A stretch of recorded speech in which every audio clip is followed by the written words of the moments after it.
Assalamualaikum warahmatullahi wabarakatuh. Sebelumnya perkenalkan, nama saya Ferdi Wansyah dan teman saya bernama. Kami dari tim 17 SMA 41 Jakarta ingin menjelaskan tentang game versus belajar.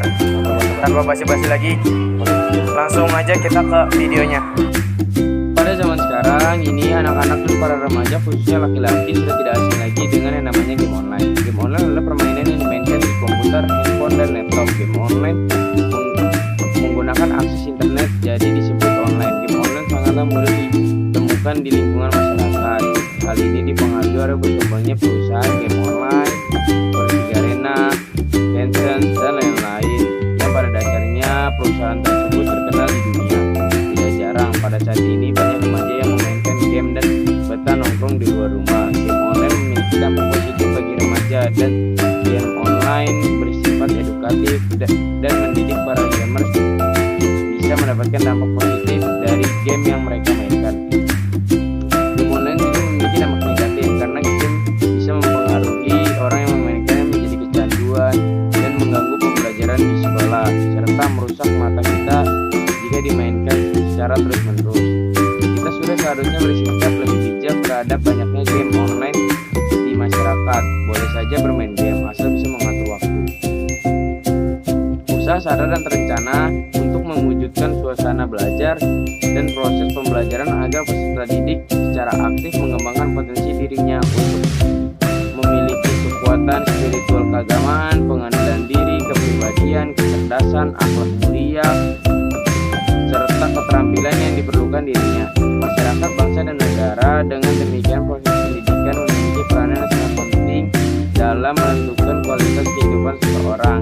Melalui pendidikan, manusia dituntut untuk berpikir, bersikap, dan bertindak, serta melaksanakan setiap peran yang dimainkan dalam hidupnya. Menurut Kamus Besar Bahasa Indonesia, pendidikan adalah suatu usaha manusia untuk mengubah sikap dan tingkah laku seseorang atau sekelompok orang dalam usaha mendewasakan manusia melalui upaya pengajaran dan latihan. Perubahan sikap dan tingkah laku tersebut dapat tercerminkan pada prestasi belajar seseorang. Nah, dari pernyataan di atas kita dapat menyimpulkan bahwa game online memang banyak membuat kita mendapatkan teman, dan ingat, game online juga ada dampak negatifnya. Jadi kita harus bisa membagi waktu antara bermain game dan belajar. Nah, selanjutnya kita akan ke sesi wawancara. Aku mau nanya nih, bagaimana sih cara membagi waktu antara belajar dan bermain game? Perkenalan kan Yogi ya. Nah, tips dari gua tuh tips dengan belajar atau jadwal-jadwalnya dari jam ini sampai jam 3 kan. Nanti jam 4 sampai jam 7 kita main. Selain itu belajar. Jangan sampai jam 9.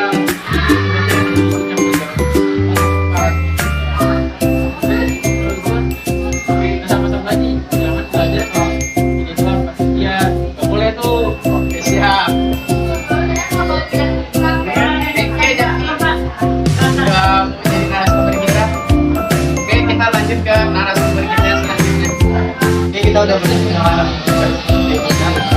tapi oke, tadi saya mau nanya, gimana cara membagi waktu belajar dan membagi waktu belajar harus punya keinginan belajar, keinginan lalu selanjutnya pastikan waktu untuk belajar tuh lebih banyak dibanding bermain game. Minimal bermain game itu 2 jam, kurang lebih 2 jam. Waktu belajar game itu menggunakan waktu kan sejam itu 10 menit. Kalian bisa jam waktu belajar 10 menit istirahat. Lebih baik kalian istirahat dulu main game. Jangan terlalu sering. Dan selanjutnya itu sekolah kan juga belajar.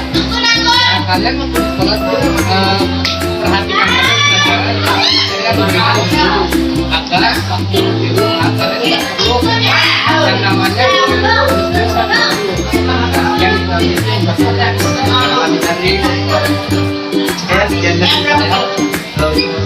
Dari penjelasan teman kita tadi, kita jadi tahu bagaimana cara membagi waktu antar bermain game dan belajar. Jika kalian masih kurang paham dari penjelasan tersebut, kalian bisa putar kembali videonya.